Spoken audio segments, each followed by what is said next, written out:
تقعد منه بالنص. قل لي ما محكي. السلام عليكم حجي. وعليكم السلام ورحمة الله وبركاته. حجي انت زاير ان شاء الله. إن شاء الله بإذن الله. حجي صار لك كم يوم طالع؟ والله صار اليوم سادس. الحمد لله والشكر، موفقين ان شاء الله. الحمد لله والشكر. ورزقك الزيارة ان شاء الله احنا حجي. هسه حاليا بايتين بالخضر. بالخضر قريب يعني على المقام ان شاء الله. إن شاء الله. عد يا معزب حجي. عند حجي يسمونه سيد علي. والله نعم منه. نعم. حجي سمعنا خلال هاي الفترة اللي انت جيت بيها بطنك صارت ورمت او انتفخت. تنتفخ اي تنتفخ.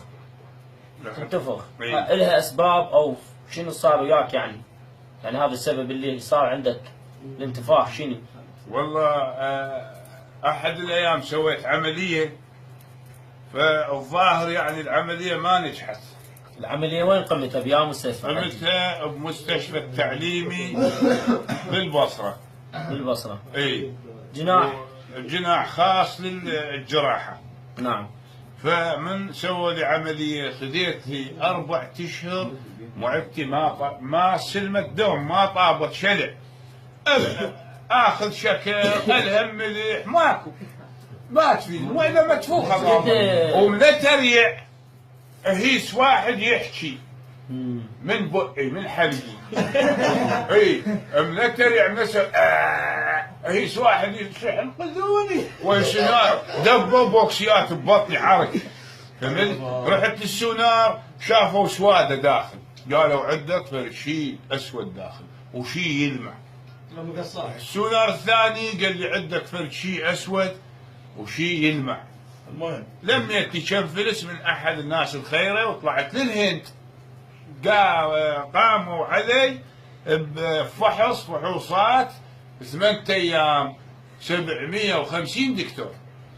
قاموا بالعملية. قاموا بالعمليه هنود باكستانيين حتى عراقيين. كم يوم طولت؟ طولت العمليه مالتي 14 يوم.